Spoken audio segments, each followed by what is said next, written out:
TV Bula no ar. Eu sou o monarquista Ademir Luiz e hoje, aproveitando a reta final da novela Nos Tempos do Imperador, vamos falar sobre o misterioso e inusitado encontro que teria acontecido entre o filósofo bigodudo Friedrich Nietzsche e Selton Mello, o imperador do cinema brasileiro. Não, e Dom Pedro II, o imperador do Brasil. Acredite, se quiser.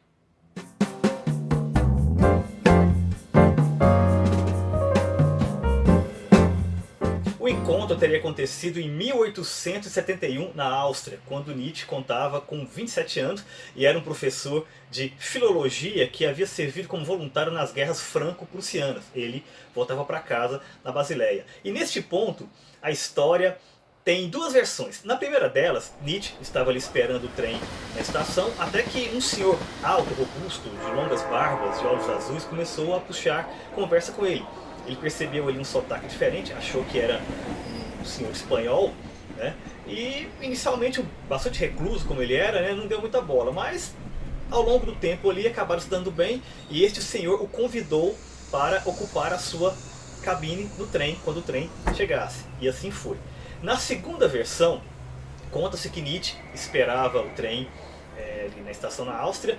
Quando ele chegou, ele entrou um pouco atrabalhoado, né? Ele estava um pouco confuso, não sabia direito onde era a sua cabine, e entrou em uma cabine, levou um susto, tinha muitas pessoas ali, talvez umas 20 pessoas, né? Ele já estava saindo quando ele ouviu uma voz, né, de um dos senhores sentados ali, que o convidou para se unir a eles. Inicialmente ele, um pouco intimidado, né, pensou em recusar, mas por uma questão de gentileza aceitou.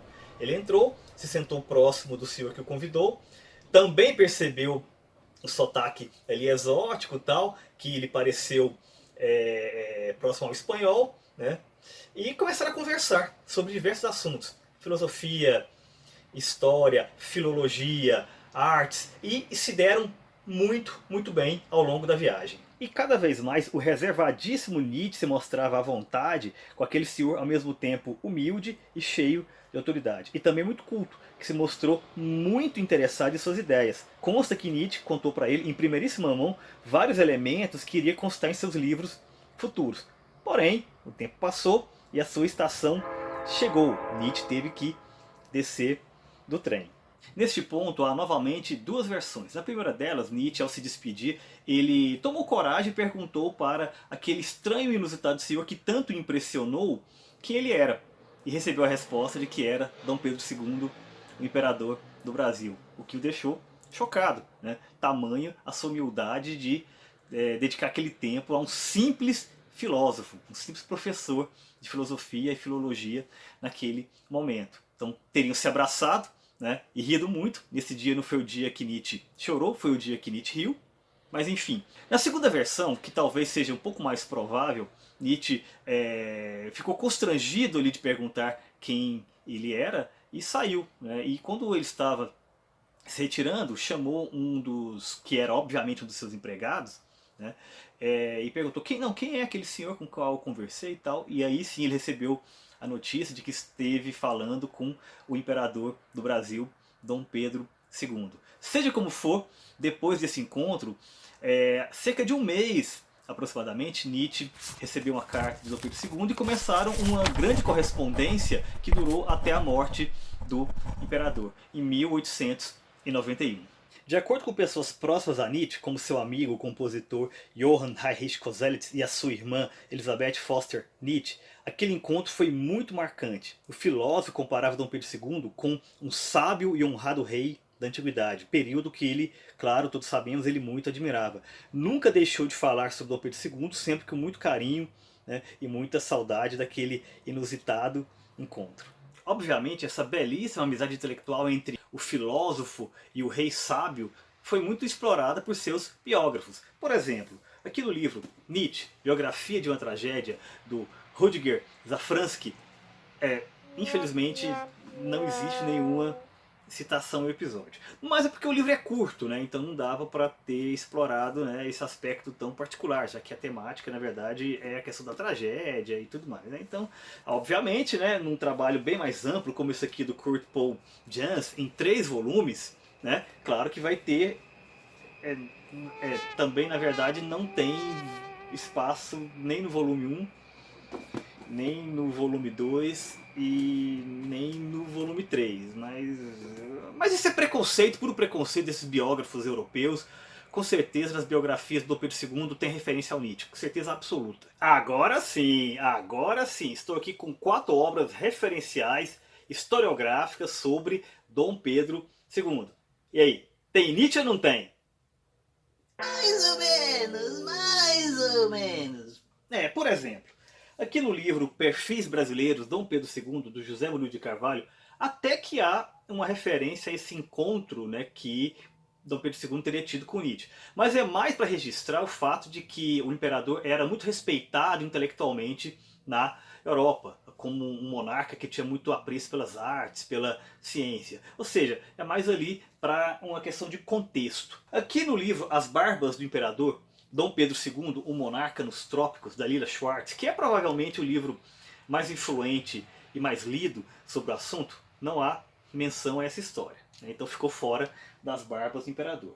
Paulo Resulti, né, autor de Dom Pedro II, A História Não Contada, também optou por não contar essa história. Ficou fora aqui do livro que ele lançou recentemente, até aí, né, aproveitando o barulho que a novela fez.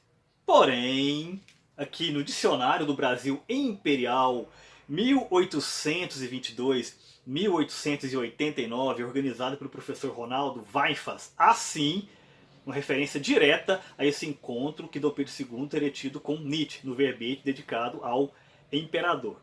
Porém, não há registro de fontes. Não se sabe de onde foi retirada essa história. E pior do que isso, está colocado ali praticamente como uma espécie de anedota. Dito isso, ao final de contas, de onde se tirou essa história? A primeira vez que essa história apareceu foi em uma revista austríaca chamada Neues Wiener Journal, em junho de 1912, em um texto anônimo, que alguns pesquisadores atribuem à irmã do Nietzsche, a Elisabeth Foster Nietzsche. A segunda citação aconteceu um mês depois, em junho de 1912, numa publicação francesa, a Revue Hebdomadaire, e um texto assinado pelo diplomata Maurice Prozor. Aparentemente, a fonte do Prozor foi exatamente a irmã do Nietzsche, a Elisabeth Foster Nietzsche, que vai aparecer bastante ainda nessa história.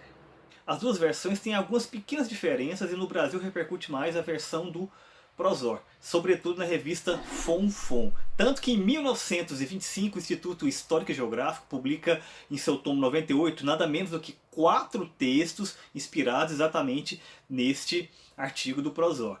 E algum tempo depois, o Afonso de Toné iria publicar um texto chamado Formação Intelectual de Dom Pedro II, em que também citaria essa narrativa. Bom, você percebeu que até agora parece que está todo mundo escrevendo de orelhada, né? Um ouviu falar aqui, que escreveu aquele texto aqui, que gerou um efeito cascata aqui, e, né, a coisa foi girando. Mas, nas fontes primárias, ou seja, nos diários de Nietzsche e nos diários de Dom Pedro II, o que há de real com relação a essa história? O pesquisador italiano Domenico Fazio, que é um especialista no epistolário de Nietzsche, fez esse trabalho pra gente. E conta. O que ele encontrou? Nos diários de Dom Pedro II, ele encontrou... na verdade, ele não encontrou nada. Mas em compensação, no epistolário, nas cartas de Nietzsche, ele achou 5 citações sobre o Brasil, escritas entre 1877 e 1888. Além disso, também no livro Aurora, tem uma passagem ali sobre o Brasil, bem rápida. E, na verdade, também nas cartas, geralmente essas passagens são bem rápidas. Por exemplo, numa carta de 7 de agosto de 1877, uma carta enviada para a irmã, né, a famigerada irmã, ele diz que está na Suíça, né, e está hospedado em um hotel, e nesse hotel também está hospedado o imperador do Brasil. Ele repete essa informação numa carta algum tempo depois. E numa outra carta de 6 de janeiro de 1888, que ele envia de Nice para o amigo Peter Guest, ele informa que está indo em um concerto de música erudita em Monte Carlo, e ele foi até lá tal, e durante o concerto ele soube que o imperador do Brasil também estava presente. Em nenhum desses momentos consta que houve um diálogo entre o filósofo e o imperador. 0, nada. Pelo menos na documentação não há nada. Então, se não há nada além desses relatos pouco confiáveis, nos documentos mesmo, né, nesse contra-registro, como que essa narrativa prosperou tanto? O historiador Sérgio Buarque de Holanda, sim, o pai dele, o pai do Chico, ele em alguns momentos já denunciou as, digamos assim, falsificações históricas feitas por Elizabeth Foster Nietzsche, né, que inclusive vocês sabem disso, né, praticamente vendeu a filosofia do irmão para um senhor muito desagradável, austríaco, né, com um bigodinho ridículo, né, é, que estava lá pela Alemanha. Né, enfim, então aparentemente veio da imaginação, digamos, fértil desta senhora, que tinha interesses em, digamos assim, difundir a imagem do irmão e criou algumas mitologias sobre ele, dentre elas, né, essa narrativa. E se alguém está vendendo, é porque tem gente para comprar. Isso explica a popularidade dessa narrativa no Brasil, a sua difusão. Afinal de contas, os grupos monarquistas, pró-retorno do imperador, ainda tinham muita força ali no começo do século XX. E na verdade estão aí até hoje. Né? O que eles pensaram? Nossa, isso vem bem a calhar. Nietzsche, afinal de contas, é um filósofo que ganha cada vez mais popularidade. Afinal de contas, faz-se canecas com ele para vender. Ou seja, é praticamente um super filósofo, um super homem. Então vamos relacioná-lo ao nosso símbolo, a nossa figura símbolo, que é Dom Pedro II. Mas será que é isso mesmo? Precisamos de um voto de Minerva. Então vamos perguntar para ele, para o grande historiador Chicó von Chicó, o que tem de verdade nessa história. E aí, Chicó von Chicó? Realmente Dom Pedro II encontrou-se com Nietzsche na Áustria? Hã? Como? Ah, você quer saber se o filósofo tedesco Friedrich Nietzsche realmente se encontrou com o grande imperador do Brasil, Dom Pedro II, filho de Dom Pedro I e pai de Dom Pedro III? Aconteceu. Foi lá pros rompos de Caruaru. Eu vi com esses dois olhos aqui que a terra um dia há de comer. E foi como se não fosse esses encontros de faroeste. Cada um de um lado da rua. E cada um puxou a faca. E foi uma risca-faca doida. Então, de repente, jogaram a faca pra cima. E começou a nossa capoeira. E pulou pra cá. E pulou pra lá. E então, nessa pulação de doido, o filósofo tedesco Friedrich Nietzsche voou! Ele é um super-homem. E olhando pra ele, Dom Pedro II gritou: independência ou morte! Que você tá zoiando aí? Eu não sei. Só sei que foi assim.